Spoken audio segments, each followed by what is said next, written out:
Hello, everyone, and welcome to our show today. This is for Crowdfunding, and we're so excited to have with us today Peter Einstein, who is the co-founder and chief visionary officer of Crowdfunding for All, a website that is aggregating data and campaigns across all, or at least many, many crowdfunding platforms. So, Peter, thank you very much for joining us. It's a real thrill to have you. Oh, thanks for having me. I went to the site last night and spent some time playing around. So the URL is cf4all.com, and Right. it really is amazing in that you're able to do a search and your search queries across multiple crowdfunding platforms. It really is amazing, and because you are also highlighting the crowdfunding campaigns that are getting the most traction across all platforms, or at least many, you can see some of the exciting things that are going on right now, like an Indiegogo campaign for a motorcycle helmet that's raised over $1 million.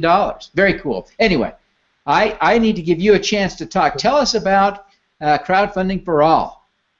Well, what we are is a search and data network. It's sort of a search engine, but it's expanded way beyond that because we have a relationship with the platforms that we work with, as well as with media sites, so that we're able to track not just the funding activity. Everybody's focused so much on the money. It's like follow the money. The money is only a small part of what crowdfunding is about, as you know. And so we're able to not only capture the behavior, but also some of the attitudinal stuff that's going on in people's heads, what they're searching for, what they're clicking through after they search for that. And more importantly, or on top of that, the attitudinal stuff, like the soft data, and that comes in when we use a thing called CrowdCredits, and that's a way to capture the wisdom of the crowd, if you will, and to see what people like and how much they like it. So it's sort of Facebook-like on steroids, and it works on a cross-platform basis. We call it the social currency of crowdfunding, and it's a way for people to demonstrate their interest and support for a project even before it launches, if it is part of our database, or in its early stages, so that it gives it crowd credibility. And that then affects the rankings in the search engine, and if it ranks high enough, then it gets on our homepage as a trending project. So it's a very effective way for project creators, if they can engage their crowd early enough, to demonstrate that their project really has some potential. Even if the money isn't there yet, people will then at least give it a second look. And that's a very important part of the whole equation. Well, it is a remarkable thing you're doing, and I'm really excited to continue to learn more.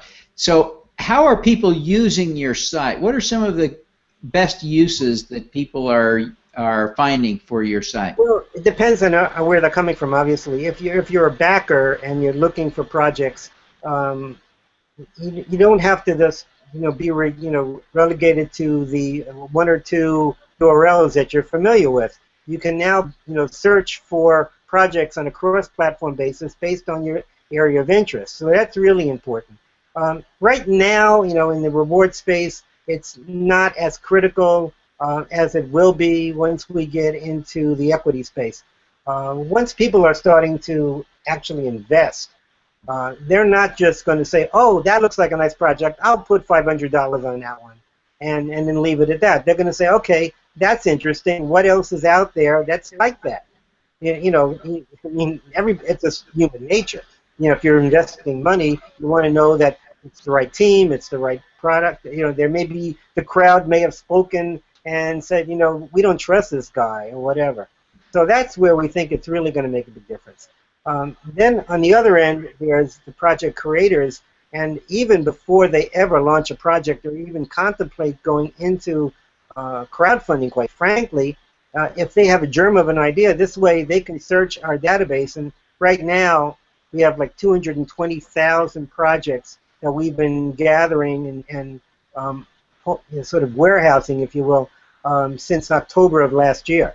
And you can't find most of these projects anymore if you go to the individual sites, which is a problem. If they fail, they don't want to make a big deal about it. but you learn as much from failed projects as you will from the successful ones. And so if you look at the top 20 successful projects that are like yours, the same keywords and the same categories, and the top 20 and the bottom 20 projects that failed, and look at those, you can say, oh wow, these guys did this and this and this, and they went through the roof, and these guys didn't, and they didn't go anywhere. So what am I learning from this?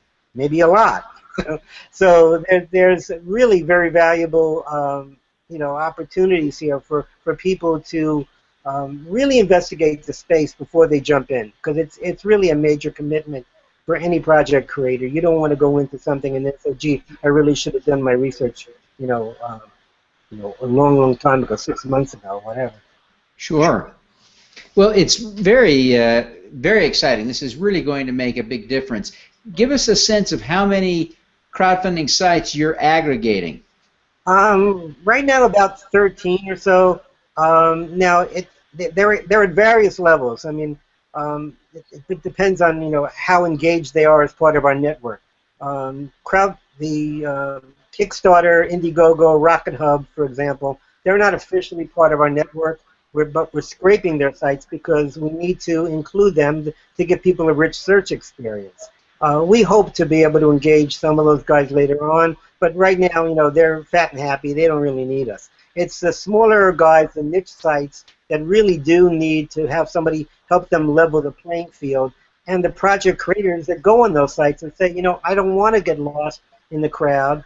I want to work with a smaller, more focused type of platform, but then I'm afraid people will never find me. Well, we sort of change that. We level the playing field, as I said, by making it easier for those projects to get discovered, simply because people may be looking for those keywords or for those categories, and there they are. And in fact, they can actually reveal themselves more obviously, to a searcher if they have CrowdCredits behind them, because, like I said, that affects the search ranking. So they may be 20 other projects similar to yours, but if you're the one that the crowd has had a chance to speak and vote on, then your project will be above the ones that are on Kickstarter but don't have any CrowdCredits. Sure. Interesting. So what is the value proposition for a platform to engage with you and share data? Well, good question. The data that we're gathering is really invaluable. And people don't realize it now. They say, well, I've got Google Analytics. I say, that's great. You know what's happening on your site. But you don't know what's happening before people came to your site and what happens after they go to your site. My CEO, Alex Krieger, is a master at coming up with great examples. And this is one of my favorite ones. He explains this this way. If someone comes to a platform site and they donate $20 to a elementary school dance recital, and that's the only thing they've ever done on that site. So as far as that platform is concerned, this person is either a patron of the arts or someone who likes to watch fifth graders running around in tutus and tights. And they can glean whatever they want to from Yeah, right. but that's all they know about that person. Now, if you're looking at it from a cross-platform standpoint, and that we say we're tracking that person, and we know that at one site they're donating to some humanitarian project, and somewhere else they're donating to a tech project, and somewhere else they're doing some other socially responsible thing. All of a sudden, a much larger, more well-rounded picture starts to emerge of that person, and so that a platform, if you know these things, and our platform members would know these things, that's part of the deal. They give us information, and we give them information. So we would then be able to say, hey, here's what's going on. Here's what we can identify this person to you. You can now reach out to this person through us, and maybe this person visited a site, visited a project or a couple of projects, and then left. And now you're coming down to the wire on these projects. The campaign needs more money. guess what? They can, through us, they would be able to send an email saying, hey, you visit us. How about coming back? We could really use your help. They couldn't do that on their own. They wouldn't know who those people are, but we would. So you can just imagine the value that that brings to the project creator and the platform. And this whole idea of soft data is really, really important, and it's a really very misunderstood concept. I mean, in crowdfunding, all people seem to be concerned about is following the money, as I said. And crowdfunding is way more than just a it's just about the funding. It's a very human experience, and we try to bring a lot of the humanity to that, and make it easier for people no matter what level they're coming in, whether they're a platform creator, a project creator, or the backer. We try to bring a whole other level of connection to the project and to the experience. Well, this is really an exciting development, and I'm excited to see it. What's your revenue model? How are you going to make money from this activity? Well, there's a lot of ways. We have, in fact, one of the problems that we have is that we have too many revenue models, and sometimes you talk to investors and they say, oh no, that's too confusing. We want to see one revenue model, and in fact, we have lots of different ways of monetizing the traffic. First of all, and we get into the equity space. We have a way, and we figured out a way to monetize the traffic, even though the SEC and Jobs Act says you can't take a percentage of the funding. We have figured out a way to work around that without breaking any laws. So that's one cool way. Obviously, there's the ad part of it. So we could deliver advertising based on what somebody's searching for, just like like Google normally would. Then we have all kinds of ways to reach out to people after the fact, because we know what they're interested in and we know what they did. So we can, like I said before, we could help the project creator and the platform reach out to these people, on a lot of levels. And then, of course, there's all the as a hub of all this activity, there are all the people in the industry who want to reach, this audience. So we become a center, a marketing platform for them as well. And there are many more, but you get the idea that this is not one of those platforms, those social media type things where you build it, you get a lot of traffic, and then you figure out how to make money from it. From the very beginning, this was, wow, we can make money this way, we can make money this way, and each time we're bringing value.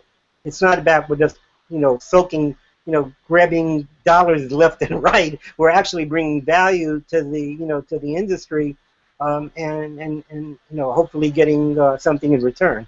That's great. Well, Peter, thank you very much for joining us today. It's been just a pleasure to have you learn more about what you're doing, and having tested your site, I'm very excited about it. I think it's a great and fun tool for people who are interested in crowdfunding and are looking for good projects to back, especially. So thank you again for joining us. Sure. Thanks for having me. All righty. Let's do some good.